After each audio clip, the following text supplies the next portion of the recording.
కుత్బుల్లాపూర్ మండలంలో survey number 307, 329, 342 survey నంబర్లలో land grabbers 20 గజాలలో చిన్న చిన్న రూమ్స్ కట్టి వేరే వాళ్లకు అమ్ముతున్నట్టు మా దృష్టిలోకి వచ్చింది.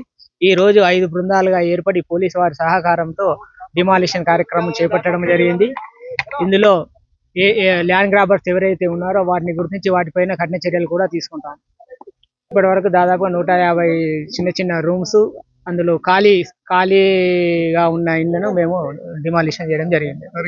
అది కూడా అనాథరైజ్డ్ కరెంట్ పోల్స్ వేసుకున్నారు, అవి కూడా మేము తీయడం జరుగుతుంది. వాటిపైన కూడా విచారణ జరిపి అనధికారంగా ఇచ్చిన వాటిపై కనెక్షన్ తీసేసి వాళ్ళపై కూడా చర్య తీసుకోవడం జరుగుతుంది. ఈ రోజు దాదాపుగా 200 మంది పోలీస్ సిబ్బంది, మా రెవెన్యూ టీం 100 మందితో కలిసి ఈ రోజు డిమాలిషన్ కార్యక్రమం చేపట్టడం జరిగింది. వాటిపై విచారణ జరిపి వాటిపై చర్యలు తీసుకుంటాం. అదే ఇప్పుడు విచారణ చేపట్టి ఎన్ని మీటర్లు ఇప్పటి వరకు ఎంత మందికి ఇచ్చారో వాటిపైన చర్య తీసుకోవడం జరుగుతుంది. కబ్జాదారులు కూడా విచారణ జరిపించి దాదాపుగా వాళ్ళందరినీ ఐడెంటిఫై చేసి వారిపైన చట్టపరమైన కఠిన చర్యలు తీసుకోవడం జరుగుతుంది. రెగ్యులర్ గా గత 6 నెలల క్రితమే డిమాలిషన్ కార్యక్రమం చేపట్టడం జరిగింది. మళ్ళీ అదే ప్లేస్ లో ఇటువంటి రూమ్స్ నిర్మించడం జరుగుతుంది కాబట్టి రిపీటెడ్ యాక్షన్ అవుతుంది కాబట్టి అవసరమైతే పీడీ యాక్ట్ కూడా వాటిపై చర్య తీసుకోమని మేము రాస్తున్నాం. ఇంకా విచారణలో ఎంతమంది ఉన్నారో వాటిని విచారించి వాటిపైన చర్య తీసుకోవడానికి తగు చర్యలు తీసుకుంటాం. మా ప్రభుత్వ భూమి రక్షించుకోవడానికి మా ప్రభుత్వ పరంగా చర్యలు తీసుకుంటాం. ప్రభుత్వ భూమి రక్షించుకోవడానికి ఎంఆర్ఓ మేము చర్యలు తీసుకోవడం జరుగుతుంది. మా రెవెన్యూ సిబ్బంది గత 2 నెలలుగా ఎలక్షన్ విధిలో ఉండడం వలన ఈ మళ్ళీ నిర్మాణాలు జరిగినాయి. అట్టి నిర్మాణాలను మేము ఈ రోజు డిమాలిషన్ చేయడం జరుగుతుంది. ఇప్పుడు డిమాలిషన్ చేస్తున్నాం కాబట్టి ఇప్పటి నుంచి ఎటువంటి నిర్మాణాలు చేపట్టకుండా మా సిబ్బందిని అలర్ట్ గా ఉంచుతాం.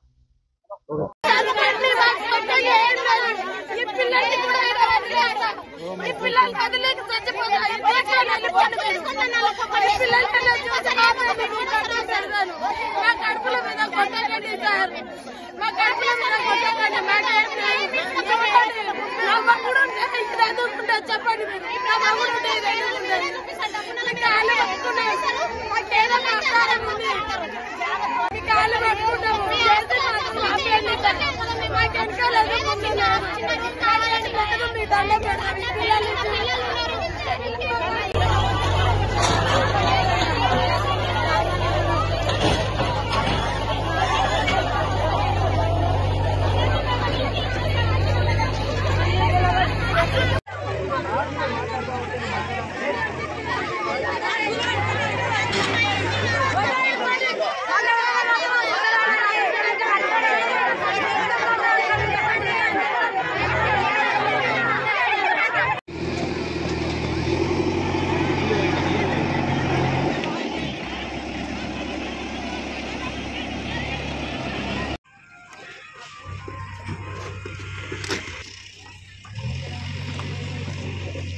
మీ దండం పెడతాం. పిల్లలు